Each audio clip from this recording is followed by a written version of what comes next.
खबरों में बने रहने के लिए बेल आइकन दबाएं और फर्स्ट इंडिया न्यूज को सब्सक्राइब कीजिए।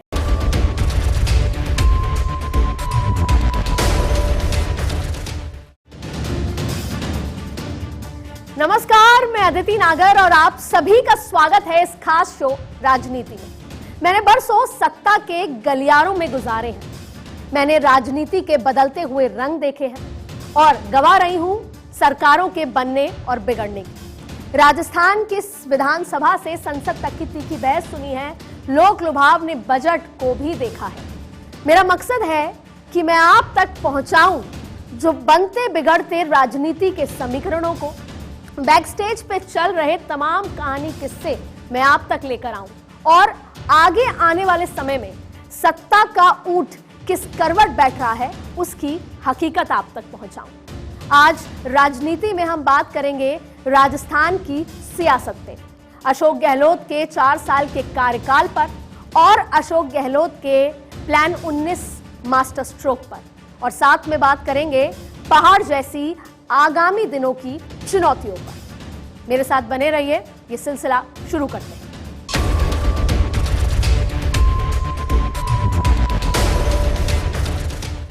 ये 21वीं सदी का तीसरा दशक है और इस दौर की सियासत भी पिछली शताब्दियों के मुकाबले काफी अलहदा है। 4 साल तक चले शहमात की सियासी खेल के बीच राजस्थान के इस साल अंत में होने वाले चुनावी रण के लिए नेता और जनता तैयार है। 25 साल से रिवाज बना हुआ है कि 5 साल बाद राज बदल जाता है, लेकिन इस बार रिवाज बदलने और राज बरकरार रखने के लिए सियासी पिच पर अप्रत्याशित मास्टर स्ट्रोक खेला गया है। ये मास्टर स्ट्रोक लगाया है राजस्थान के मुख्यमंत्री अशोक गहलोत। दरअसल मरुधरा में 17 मार्च की शाम को आंधी और बारिश थी, जिसके साथ ही सियासी मौसम भी तुरंत बदलता हुआ नजर आया। मुख्यमंत्री अशोक गहलोत ने एक साथ 19 जिलों की घोषणा कर सियासी तूफान ला दिया। हर किसी का सवाल था, क्या ये सच है? आजादी के बाद पहली बार एक साथ 19 नए जिलों की घोषणा कर मुख्यमंत्री अशोक गहलोत ने इस गाने की याद दिला दी, आज देखें जरा किसमें कितना है दम।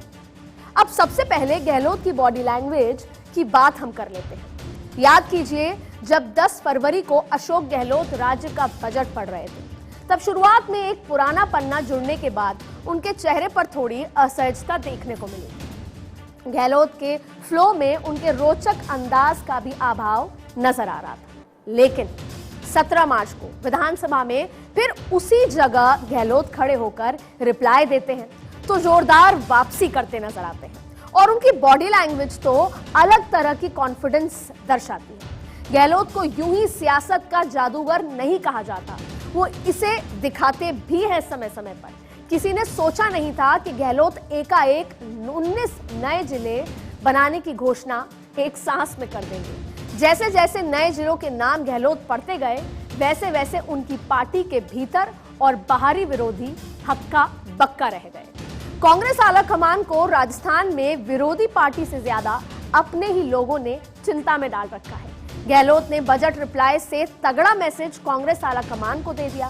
उन्होंने एक बार फिर बताया कि सभी को साथ लेकर चलने का जादू क्या होता है। उन्होंने एंटी इनकम्बेंसी को थामने का प्रयास भी किया। गहलोत ने इस पॉलिटिकल मूव से विपक्ष को भी जवाब नहीं दिया, बल्कि अपनी ही पार्टी में चल रहे अंदरूनी राजनीति पर भी अंकुश लगाने का प्रयास किया है। चुनावी साल में गहलोत ने सरकार के पक्ष में माहौल बनाने के लिए जिस तरह से बजट को 3 बार बुलाने की कोशिश की, वह लंबी प्लानिंग का हिस्सा है। अगर कोई पूछे सवाल आपसे कि बजट कितनी बार पेश होता है, तो जवाब होगा 1 बार। लेकिन गहलोत ने बजट को 3 बार अवसर में बदला। पहला जब बजट पेश किया गया, दूसरा बजट रिप्लाई का, और तीसरा वित्त और विनियोग विधेयक के जवाब में। गहलोत की छवि अब घोषणाओं की सभी उनकी छवि पूरी तरीके से हो चुका है कि वो चौंकाने वाले डिसीजन लेते हैं, चौंकाने वाले नेता, वैसी छवि उनकी बनती जा रही है। 3 बार बड़ी घोषणाएं करके गहलोत ने सबको चौंका दिया। आमतौर पर बजट के दिन ही सरकार बड़ी घोषणाएं करती है, लेकिन इस बार राजस्थान में 3 बार बड़ी घोषणाएं की गई। जो ये बिल अभी हुआ एप्रोप्रिएशन बिल, उससे पहले सुबह भाजपा के एक मारियो गेम के काउंटर में आए वीडियो से उससे समझना ये होगा कि जिस तरह कांग्रेस पार्टी ने इस गेम को प्रमोट किया, इससे लगता है कि पार्टी ने मारियो गेम की तरफ विपक्ष को मारने के संकेत दे दिए। और राजनीतिक विश्लेषकों का यह मानना है कि अगर पार्टी को गहलोत का चेहरा आगे नहीं रखना होता तो वो इतना महत्व नहीं देते। अब उन्होंने जिस तरह सियासी पत्ते फेंके हैं उसे खोलना हर किसी के बस की बात नहीं है। दरअसल मारियो गेम में एक पावर होती है जिसे मिलते ही गेम का हीरो का कद और बढ़ जाता है। 19 जिले और 3 संभागों की घोषणा भी गहलोत का राजनीतिक कद और बढ़ाने वाली मानी जा रही है। पिछले साल बजट में ओल्ड पेंशन स्कीम की घोषणा जिस तरह से अविश्वसनीय थी, इस तरह से इस बार 19 जिलों की घोषणा हर कोई ये सोच रहा है कि ज्यादा से ज्यादा अधिक 7 से 8 जिले होने थे। बल्कि 8 मार्च की बात है जब ये भी बात आई कि जो कमेटी है उसका कार्यकाल 6 महीने बढ़ा दिया गया, और वो भी अगर होगा, घोषणा होती भी है 7 से 8 जिलों की, तो वो चुनाव के ठीक पहले होगी, यानी चुनावी घोषणा मानी जाएगी। लेकिन गहलोत ने एक बार फिर राजनीतिक पंडितों के अनुमान को गलत साबित कर दिया और यही सियासी जादूगरी है। चुनावी साल में सभी सरकारें लोक लुभावने बजट पेश करती हैं, लेकिन इस बार बजट राहत और बढ़त के साथ मन भावन बजट को जो थीम गहलोत ने तैयार की है उसने विपक्ष को भी चुप करा दिया। विपक्ष के पास कोई जवाब नहीं बचा है। हालांकि यह भी सच है कि बजट को धरातल पे उतारना उतना आसान नहीं है, क्योंकि बेहद कम समय बचा है। 3 नए संभाग मिलाएं तो 22 नई घोषणाएं गहलोत ने की। इस मास्टर स्ट्रोक का असर सीधे तौर पे, ध्यान से सुनिएगा, इस मास्टर स्ट्रोक का असर सीधे तौर पे 113 विधानसभा सीटों को प्रभावित करता दिख रहा है। हालांकि कुछ सीटों पर नए विवाद और नुकसान भी सामने आ सकते हैं। सीधे तौर पे अभी 14 जिले प्रभावित होंगे। खास तौर पर भाजपा का गढ़ रही सीटों पर ये घोषणाएं ऐसी सेंधमारी हो सकती हैं जैसे परिसीमन के जो नए नगर निगमों में दिखाई दी। गहलोत के 3 मंत्रियों को जिले मिले हैं और बांसवाड़ा को संभाग और स्लुम्बर को जिला बनाकर गहलोत आदिवासी पर पकड़ और मजबूत और ज्यादा तगड़ी कर ली। गहलोत ने गुजरात के प्रभारी जो रघु शर्मा थे उनको भी बड़ा तोहफा दे दिया, केकड़ी के रूप में जिला दे दिया। अब जोधपुर में खुद गहलोत ने 3 बड़े जिले बना डाले हैं। वहीं जयपुर में बीजेपी के गढ़ को भेदने की राजनीति चल पड़ी है। देखिए, पाली, जालौर, सिरोही बीजेपी के गढ़ हैं। गहलोत ने सांचौर को जिला और पाली को संभाग बनाकर इस गढ़ को भेदने का हथियार भी फेंका है। अनूपगढ़ में बीजेपी की सीट भेदने का प्रयास है।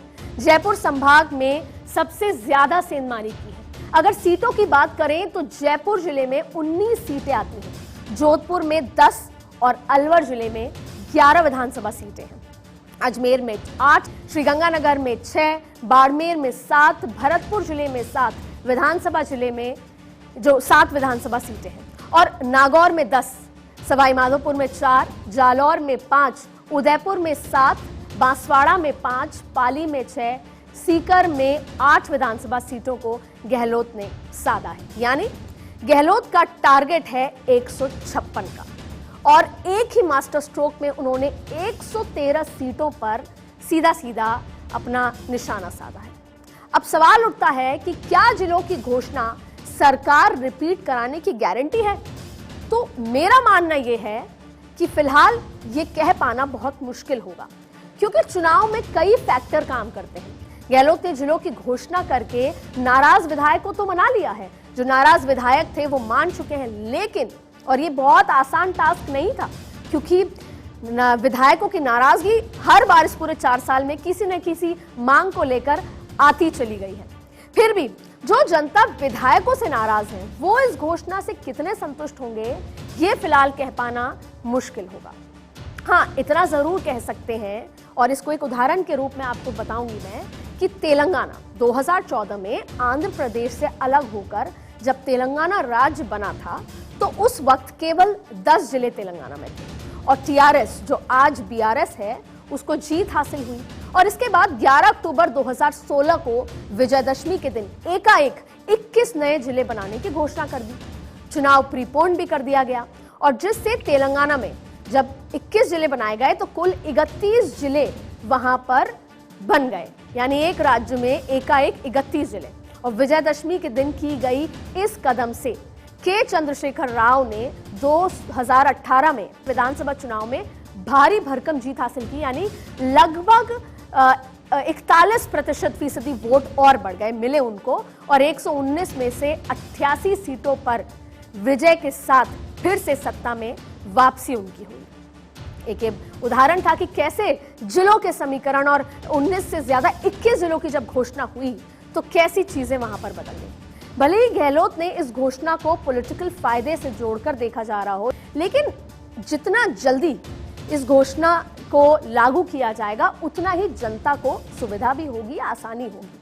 फिर भी राजनीतिक फायदे के साथ कई प्रशासनिक चुनौतियां भी झेलनी पड़ सकती हैं। एक अनुमान के मुताबिक राजस्थान की आबादी 8 करोड़ से ज्यादा हो चुकी है। पिछले 30 सालों में अगर बात करें तो आबादी दुगनी हुई है, लेकिन जिले केवल 7 ही बड़े हैं।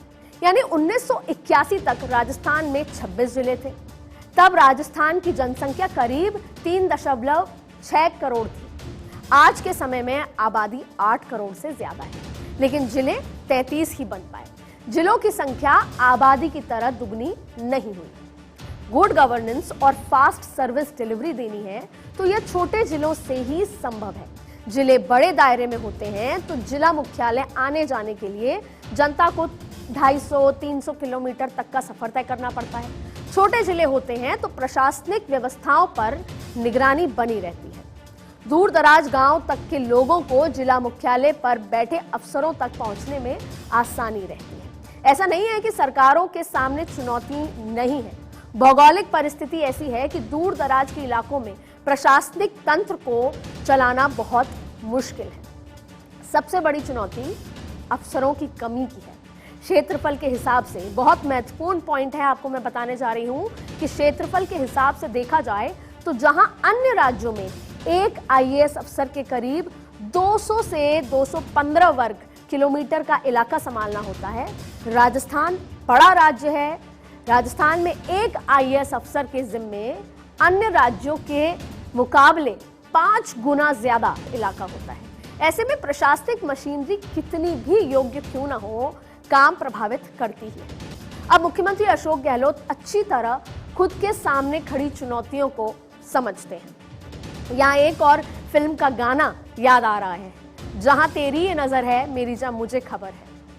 देखिए, यूं हर मुद्दे पर इस बात को समझने की कोशिश करते हैं। पहला, भाजपा कांग्रेस सरकार को कर्ज माफी के मुद्दे पर लगातार घेर रही थी। किसानों की नाराजगी को हवा देकर भाजपा चाहती थी कि कांग्रेस सरकार के खिलाफ माहौल बन जाए। आने वाले चुनाव में किसान वर्ग में कर्ज माफी का मुद्दा एंटी इनकम्बेंसी का कारण बन सकता है। इससे पहले से भांपकर अशोक गहलोत ने बजट में किसानों को 2000 यूनिट फ्री बिजली देने की घोषणा की। हर महीने 2000 यूनिट तक खर्च करने वाले 11 लाख किसानों को फ्री बिजली मिलेगी।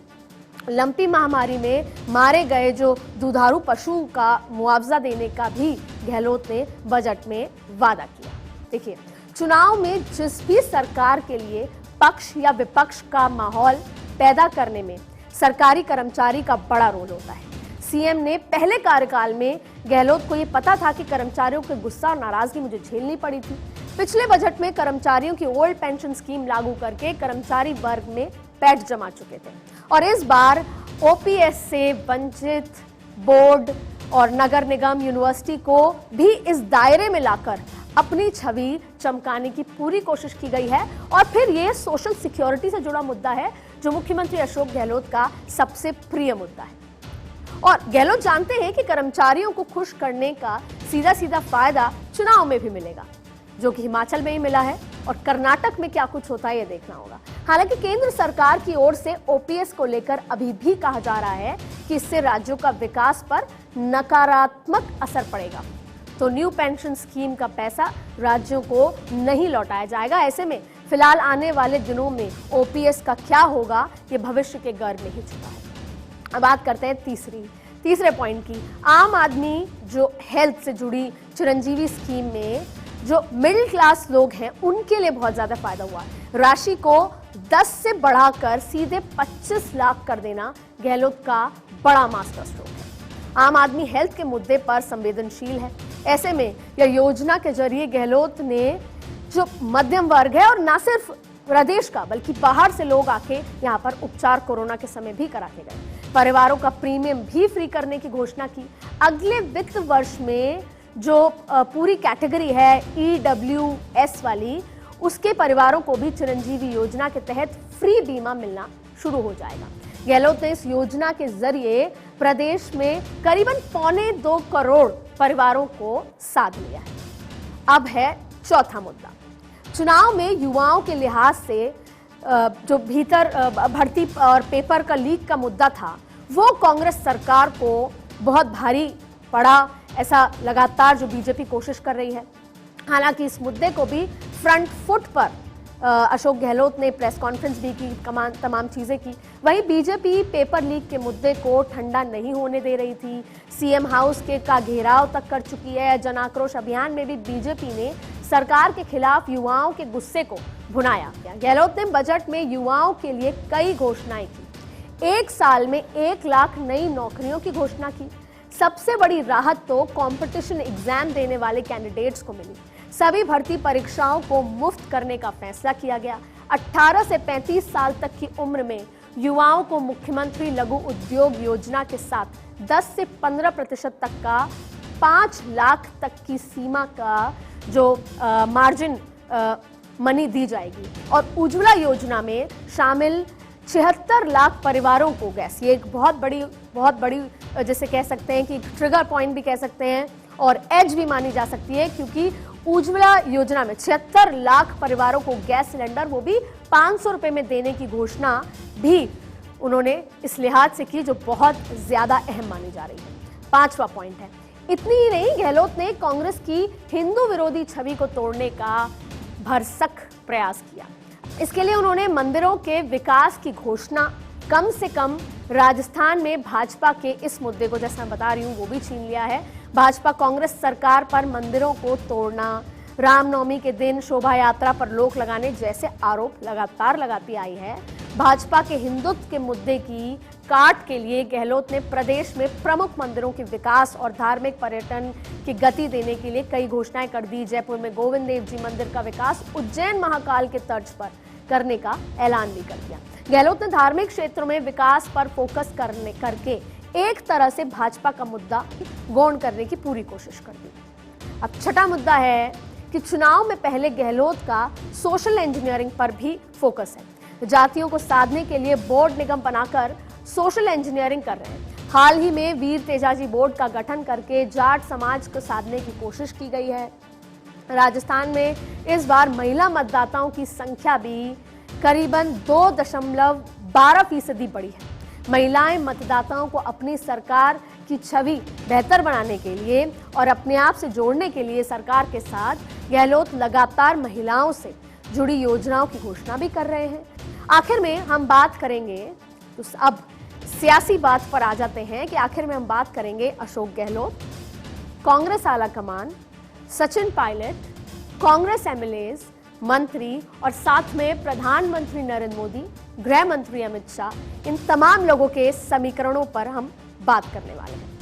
ये सबसे दिलचस्प है कि गहलोत जहां एक मोर्चे पर भाजपा से एक एक हाथ कर रहे हैं, वहीं अपनी पार्टी के भीतर भी अपनों से ही 2-2 हाथ करने पड़ रहे हैं। कांग्रेस में ये बात आम तौर पर सुनाई पड़ रही है कि कुछ चुनिंदा लोगों को ही हर बार निगम, बोर्ड और पार्टी के प्रदेश इकाई का पद मिल रहा है। बहुत से ऐसे कार्यकर्ता जो बरसों से पार्टी के ग्रास रूट पर एक्टिव हैं, वो साइडलाइन कर दिए गए हैं। 5 साल तक इंतजार में रहने वाले ऐसे कार्यकर्ता जब चुनाव में आते हैं तो निष्क्रिय हो जाते हैं। दूसरा बड़ा जो मुद्दा है वो गहलोत पायलट खेमेबाजी का है, पिछले 4 साल से चलता आया है और उसके कारण जिलों तक कार्यकर्ता जो है गुटबाजी में बट चुका है। पार्टी के भीतर अंदरूनी नाराजगी को दूर करना कांग्रेस और गहलोत के लिए अगले चुनाव की एक सबसे बड़ी चुनौती के रूप में नजर आ रहा है। और इसके अलावा भी इन 4 सालों में गहलोत के सामने कई चुनौतियां आई हैं। कभी सरकार पर संकट आया तो कभी मंत्री और पार्टियों के नेताओं ने उनकी किरकिरी कर दी, बयानबाजी दी और ऐसे कुछ बयान दे गए जो सरकार को ही नुकसान दे गए। इसके अलावा भी बात कोरोना काल संकट की हो, जो बहुत बड़ा संकट आया लेकिन बखूबी एक बार फिर अशोक गहलोत ने उसे निभाया। वो कोरोना काल में भी गहलोत ने शानदार प्रबंधन किया, जिसकी तारीफ प्रधानमंत्री नरेंद्र मोदी ने भी की। सबसे पहले राजस्थान में ही लॉकडाउन लगा था, भीलवाड़ा मॉडल की देश भर में तारीफ की गई और किसी को भूखा नहीं सोने देने की भी बात हुई। इस बीच जुलाई 2020 में गहलोत सरकार पर संकट गहराया।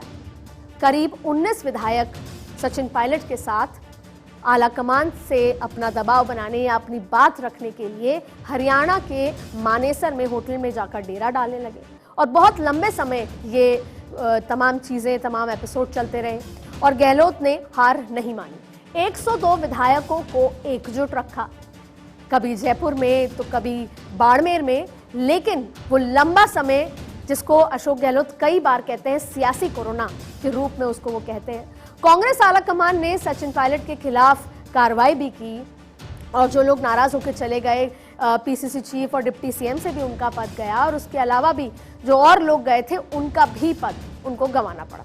तत्कालीन प्रभारी अविनाश पांडे के बाद फिर आए पूर्व केंद्रीय मंत्री अजय माकन, जिनको जिम्मेदारी दी गई कि दोनों गुटों के बीच की जो दूरियां हैं वो कम की जाए, लेकिन न जाने क्यों वो जाते जाते शायद दूरियां और बढ़ा गए और गहलोत की सरकार पर भी उस समय के लिए खतरा टल गया जब सचिन पायलट की वापसी हुई।